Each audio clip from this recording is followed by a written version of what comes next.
इस वीडियो में हम बात करेंगे हैप्पीएस्ट माइंड की। यहाँ पे हम देखेंगे एक अच्छी न्यूज़ आई है और साथ में देखेंगे कि इसको स्टेज 4 में क्यों डाला गया है और अब ये कितने दिन तक स्टेज 4 में रहेगा और लास्ट में देखेंगे कि हमें अभी क्या करना है। दोस्तों हैप्पीएस्ट माइंड का पूरा अपडेट देखेंगे। आप भी यहाँ पे चेक कर सकते हैं कि आपको कैसे देखना है। आपको सिर्फ यहाँ पे NSEindia.com वेबसाइट पे जाना है। मैंने यहाँ पे खोला हुआ है, यहाँ पे देखें। उसके बाद आपको हैप्पीएस्ट माइंड सर्च करना है तो हैप्पीएस्ट माइंड का पूरा डेटा यहाँ पे आ जाएगा। तो हम यहाँ पे जाते हैं कि आज कौन कौन सा कॉर्पोरेट एक्शन हुआ है हैप्पीएस्ट माइंड की तरफ से या यहाँ पे सेबी और NSE BSE की तरफ से। तो सबसे पहले हम देखेंगे यहाँ पे, अगर आप कॉर्पोरेट एक्शन देखेंगे यहाँ पे, तो मैं इस पे जा रहा हूँ कॉर्पोरेट एक्शंस। ओके, तो दोस्तों यहाँ पे आज का डेट चेक कर लें आप। यहाँ पे 21 सितंबर ये हुआ है 1:40 पे और आज ये एक और हुआ है यहाँ पे 21 सितंबर 4:42 पे 442 पे। तो दोस्तों ये मैं देखता हूँ कि क्या एक्शन, मैंने पहले ये सिर्फ यही देखा था गुड न्यूज़, अब ये कुछ नया एक्शन है। तो यहाँ पे कुछ अटैचमेंट यहाँ पे नहीं है, तो इस एक्शन को हम पढ़ते हैं।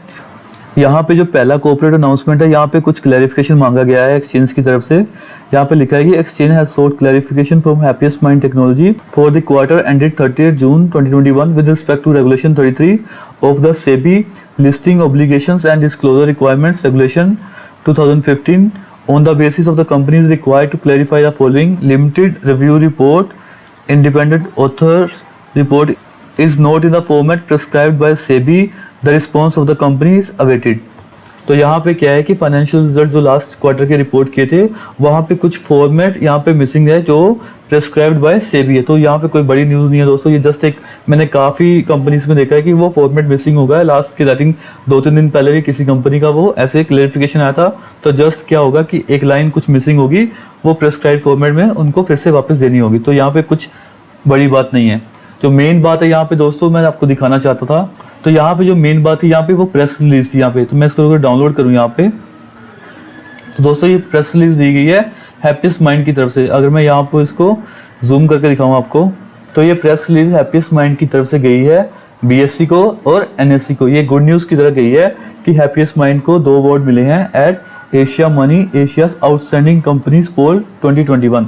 तो दोस्तों जो हैप्पीएस्ट माइंड लास्ट ईयर ही यहाँ पे हमें पता है कि लिस्टेड हुई थी, एशिया की आउटस्टैंडिंग कंपनी होने के लिए इनको अवार्ड मिला। दोस्तों ये एक अच्छी खबर है क्योंकि इससे पॉजिटिव वाइब्स आते हैं कंपनी के बारे में, कंपनी के मैनेजमेंट के बारे में, कंपनी के वर्क एथिक्स के बारे में, कंपनी के कस्टमर रिलेशनशिप के बारे में। तो यहाँ पे एक हैप्पीएस्ट माइंड के लिए बहुत ही अच्छी खबर है।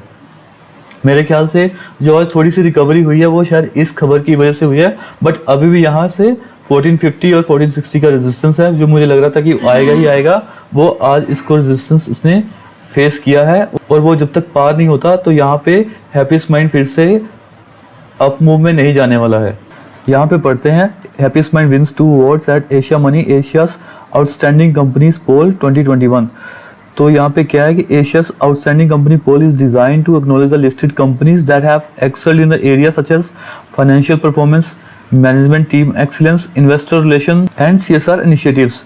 तो दोस्तों यहाँ पे जो कंपनी को वर्क एथिक्स के लिए, मैनेजमेंट के लिए, इन्वेस्टर रिलेशंस के लिए, फाइनेंशियल परफॉर्मेंस के लिए काफ़ी बड़ा अवार्ड मिला है। और यहाँ पे जो अवार्ड दिया गया है उसमें काफ़ी लोगों ने सपोर्ट किया है इनको। 1071 फंड मैनेजर्स हैं यहाँ पे, बाय साइड एनालिस्ट हैं, बैंकर्स हैं, रिसर्च एनालिस्ट हैं, totalling over 5787 individuals that voted for 190 companies in their industry sector across 13 markets in Asia. तो दोस्तों यहाँ पे अच्छी खबर है और ऐसी खबरों की वजह से कंपनी को अच्छे अच्छे और प्रोजेक्ट्स मिलते हैं। और दूसरा अवार्ड यहाँ पे most outstanding IPO in India. आपको पता है दोस्तों, पहले इनका प्लान था कि फाइनेंशियल ईयर 23 में ये IPO लेके आएंगे, बट आपको इनके MD के बारे में पता है, अशोक सुत्ता जी के बारे में, वो उनका वर्ल्ड में बहुत बड़ा नाम है IT फील्ड में। तो उनके जो रिलेशंस हैं, उनको जो प्रोजेक्ट्स मिले हैं, तो ये लोग काफ़ी जल्दी से ग्रो किए हैं। तो ये ग्रोथ इनकी मेरे ख्याल से कंटिन्यू रहेगी जब तक यहाँ पे अशोक सुत्ता जी कंपनी के MD बने रहेंगे और कंपनी को मॉनिटर करते रहेंगे। तो ये दोनों ही बहुत अच्छी खबरें थी हैप्पीएस्ट माइंड के लिए आज। और अब हम यहाँ पे सारा ASM का अपडेट देखते हैं कि ये स्टेज 4 में क्यों गया और ये अब कब तक रह सकता है स्टेज 4 में, और साथ में हम देखेंगे कि हमें अब क्या करना है। यहाँ पे मैंने ASM का डॉक्यूमेंट खोला हुआ है जहाँ पे हमें पता लगता है कि कोई स्टॉक ASM लिस्ट में क्यों जाता है। तो कोई 207 क्राइटेरिया होते हैं, उसमें से एक क्राइटेरिया कोई फॉलो किया होगा हैप्पीएस्ट माइंड ने, जिसकी वजह से इसको स्टेज 1 से स्टेज 4 में डाल दिया गया है। बट मैं सीधा डायरेक्ट उस क्राइटेरिया पे आता हूँ क्योंकि हम ऑलरेडी इसको डिस्कस कर चुके हैं। मेरे चैनल पे मैंने ऑलरेडी 7 क्राइटेरिया एक्सप्लेन किए हुए हैं, तो आप वहां जाके देख सकते हैं। बट हैप्पीएस्ट माइंड क्यों गया है मैं आपको वो बता रहा हूँ अभी। तो यहाँ पे 7th क्राइटेरिया की वजह से हैप्पीएस्ट माइंड को एएसएम लॉन्ग टर्म स्टेज 1 से एएसएम लॉन्ग टर्म स्टेज 4 में डाल दिया गया है, क्योंकि ये पढ़े आप अब इसको, scripts with price band of 10, 5 and 2। तो दोस्तों जिनके ऑलरेडी 10% के सर्किट होते हैं या 5% के या 2 के, 2 वाले तो हमने नहीं देखे, बट 10 और 5 के आपको पता है। अगर स्टॉक ऑलरेडी एएसएम में है और इनके ये वाले सर्किट हैं तो 10% और 5%, तो सेकंड उसकी लाइन पढ़ते हैं। उसके बाद हम यहाँ पे पढ़े इसको, close to close price variation in 365 days क्या हो, greater than equal to 200% plus beta of the stock into Nifty 50 variation. तो अगर स्टॉक का वेरिएशन 200% ज्यादा है निफ्टी की वेरिएशन से, तो वो एक फर्स्ट जो इसका रूल होता है, फर्स्ट इसका जो क्राइटेरिया है वो यहाँ पे सेट हो रहा है। तो उसके बाद क्या दोस्तों, एंड है। तो एंड में क्या है, high to low price variation, वो भी कितना, लास्ट एक साल में अगर 300% ज्यादा हो जाए। High to low price variation मतलब अगर यहाँ पे हैप्पीएस्ट माइंड 325 था पहले और उसका हाई अगर 1550 है, तो वहां पे वेरिएशन ऑलमोस्ट 400% हो जाता है। और अगर निफ्टी इतने टाइम में 100% से कम बड़ा हो, तो इसका मतलब कि हैप्पीएस्ट माइंड का वेरिएशन है वो निफ्टी के वेरिएशन से 300% ज्यादा हो गया है। तो वो भी एक क्राइटेरिया यहाँ पे बन गया था। ये क्राइटेरिया ऑलरेडी ये मैच कर रहा था, इसलिए इसको एएसएम स्टेज 1 में डाला गया था। तो दोस्तों ये भी क्राइटेरिया पहले मैच करता था, ये भी क्राइटेरिया मैच करता था, और ये भी क्राइटेरिया मैच कर रहा था क्योंकि हैप्पीएस्ट माइंड की जो मार्केट कैप है वो 1000 करोड़ से ज्यादा की है, इसलिए ये क्राइटेरिया मैच कर रहा था। बट जो अभी जिसकी वजह से इसको स्टेज 1 से स्टेज 4 में डाला गया है वो एंड यहाँ पे पढ़े, and the concentration of top 25 clients greater than equal to 25% of the combined trading volume of NSE and BSE in the stock in last 30 days। तो दोस्तों लास्ट के एक महीने में यहाँ पे क्या हुआ है कि जो सबसे बड़े टॉप 25 लोग थे जिन लोगों ने यहाँ पे ट्रेडिंग करी है, उनका वॉल्यूम ओवरऑल वॉल्यूम से 25% ज्यादा था। दोस्तों आप इस बात को समझ रहे हैं कि 25 क्लाइंट ही इसके ट्रेडिंग वॉल्यूम का मोर देन 25% यहाँ पे जनरेट कर रहे थे, जिसकी वजह से यहाँ पे थोड़ी मैनिपुलेशन हो रहा था और यहाँ पे ये सेबी को एक्शन लेना पड़ा है। दोस्तों एक बात यहाँ पे समझने वाली है कि यहाँ पे क्लाइंट्स में कोई म्यूचुअल फंड यहाँ पे नहीं आएगा, और मुझे लगता है जो लास्ट फ्राइडे यहाँ पे एक्शन हुआ है उसकी वजह से यहाँ पे कुछ ना कुछ गड़बड़ हुई है, जिसका अभी तक पता नहीं है कि वहाँ पे कौन बाय करके गया है और कौन यहाँ पे सेल करके गया है। तो दोस्तों उसकी कोई खबर अभी तक नहीं आई है, कोई बल्क डील नहीं हुई है, कोई यहाँ पे फंड बाइंग नहीं हुई है। तो वो भी सस्पिशियस था कि वो क्यों हुआ। मैंने पूरा वीकेंड पे भी सर्च किया था, बट मुझे वो नहीं मिला कि किसी ने यहाँ पे 17 लाख शेयर किसने उठाए हैं, वो दोस्तों अभी तक खबर बाहर ही नहीं आई है। तो यहाँ पे देखिए दोस्तों अब क्या होगा, action on the stock shortlisted as per criteria 7। तो क्या हो रहा है यहाँ पे, shortlisted scripts shall be placed directly in stage 4 of the long term ASM with effect from beginning of T+3 days, T day being on which the script was shortlisted। तो यहाँ पे ये बोल रहा है कि डायरेक्ट उसको स्टेज 4 में डाल दिया गया T+3 डे, बट क्योंकि यहाँ पे happiest mind already long term ASM stage 1 में थी, तो इसको यहाँ पे नेक्स्ट डे से ही इसको यहाँ पे स्टेज 4 में डाल दिया गया। अब क्या सेकंड कंडीशन यहाँ पे क्या होगा, the shortlisted scripts shall be retained in stage 4 for a minimum of 90 calendar days. तो यहाँ पे दोस्तों ये साफ साफ लिखा गया है कि 90 कैलेंडर डे पे वो स्क्रिप्ट यहाँ पे स्टेज 4 में रहेगा।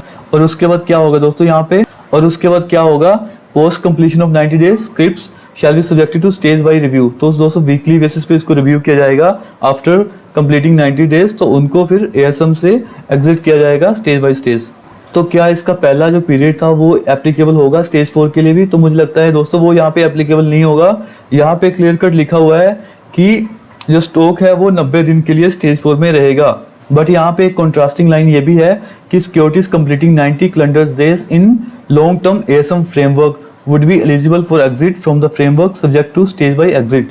तो यहाँ पे सिर्फ ये मेंशन किया गया है कि 90 दिन के लिए लॉन्ग टर्म एएसएम फ्रेमवर्क में होना चाहिए। तो यहाँ पे दोस्तों ये मेंशन नहीं किया गया है कि वो स्टेज 4 में होना चाहिए।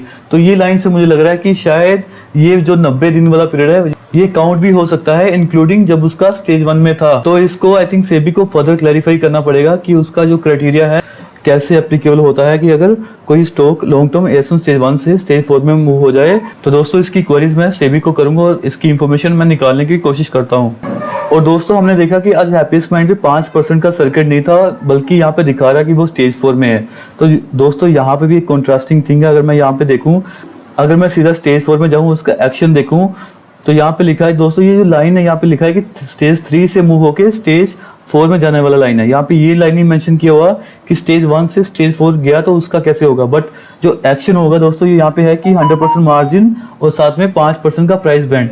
बट दोस्तों अभी हमने देखा कि 10% का ही प्राइस बैंड लगा है। मैं ज़्यादा से ज़्यादा यहाँ पे T+3 डेज का वेट कर सकता हूँ, वहाँ पे देखूंगा कि प्राइस बैंड यहाँ पे परसों होता है कि नहीं होता है, नहीं तो यहाँ पे सेबी को फिर से यहाँ पे क्वेरीज की जाएगी।